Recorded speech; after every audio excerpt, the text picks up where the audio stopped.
Halo, selamat pagi Indonesia. Menikmati secangkir kopi di pagi hari sekaligus baca headline berita-berita yang update pada hari ini.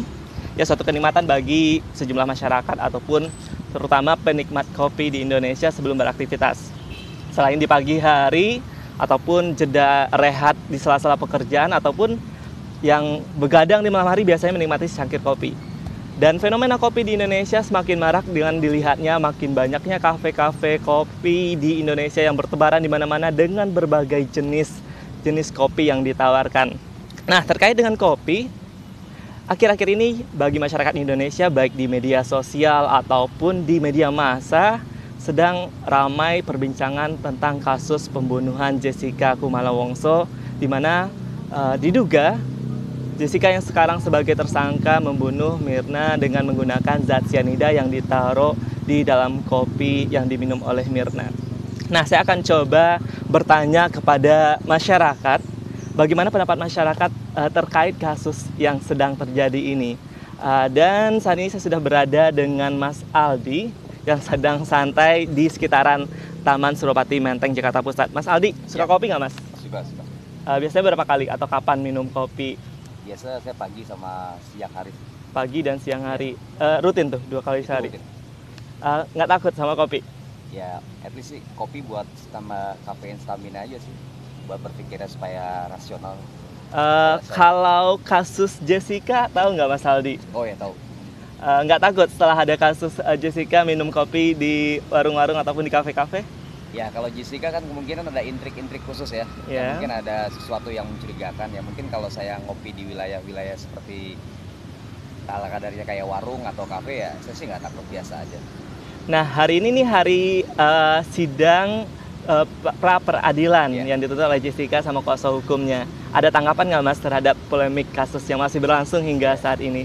Kalau saya melihatnya seputar dengan Jessica ya, atau mungkin polemik yang ada di khususnya kopi, ya paling saya menilainya adalah kayak seperti tersangkanya masih praduga tak bersalah ya, saya katakan seperti itu. Dan mungkin ya kita kembalikan lagi kepada pihak yang berwajib, apakah bisa menangani dalam kasus tempo singkat-singkatnya atau mungkin malah mengulur-ngulur ya. Kalau saya sih seperti itu melihatnya. Mungkin saya bilang itu masih praduga tak bersalah ya. Berarti dengan kasus ini ada sedikit kekhawatiran ya. Someday mungkin bisa jadi kopi sebagai sarana orang untuk melakukan kejahatan atau... Ya, someday sih mungkin ya, dengan adanya publik media TV yang melihat itu kopi bisa campuran dengan zat beracun cyanida itu, ya paling nggak ada intrik ya, kemungkinan besar ya. Tapi at least sih ya tinggal tergantung manusianya aja kalau saya melihat. Oke, terima kasih Mas Ya, Aldi. sama-sama.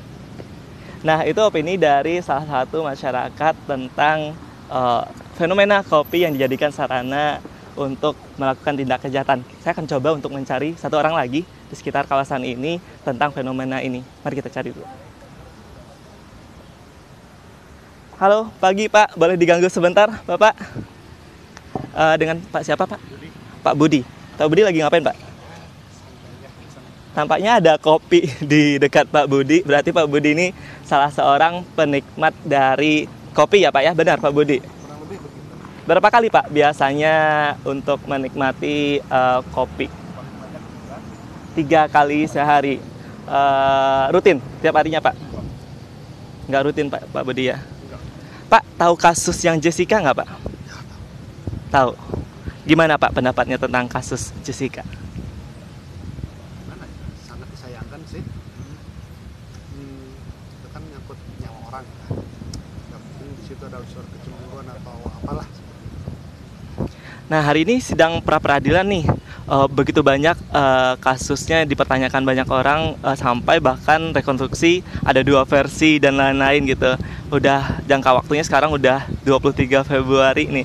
Bapak ada opini sendiri kenapa lama kasus ini baru bisa diproses? Ya mungkin cari alat buktinya, kemudian saksi-saksinya, dan juga makan waktu kan. Seperti itu. Yang mungkin setahu saya atau seingat saya, sepanjang saya tahu, untuk mencari bukti memang sudah ada buktinya. Tapi prosesnya itu juga makan waktu kan. Oke, terima kasih Pak Budi waktunya. Nah, bagaimana dengan Anda melihat fenomena kasus pembunuhan yang dilakukan dengan menaruh zat cyanida yang notabene cyanida bukan merupakan zat yang gampang diakses oleh publik. Nah, hal ini menjadi pertanyaan besar bagi tindak kriminal yang terjadi di Indonesia. Kasus ini sendiri pada hari ini, tepat baru saja sudah dimulai sidang pra-peradilan yang dilakukan oleh Jessica dan kuasa hukumnya yang mempertanyakan tentang penetapan kasus tersangka yang dilakukan kepada Jessica pada tanggal 29 Januari lalu.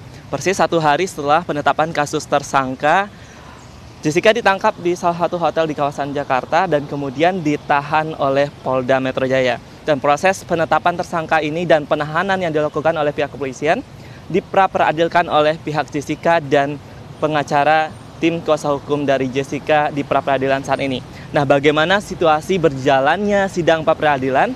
Anda bisa akses di layanan live streaming kami di netcj.co.id dan bisa melihat lengkap bagaimana proses sidang pra-peradilan di program kami di Net 10 pada pukul 10 waktu Indonesia Barat.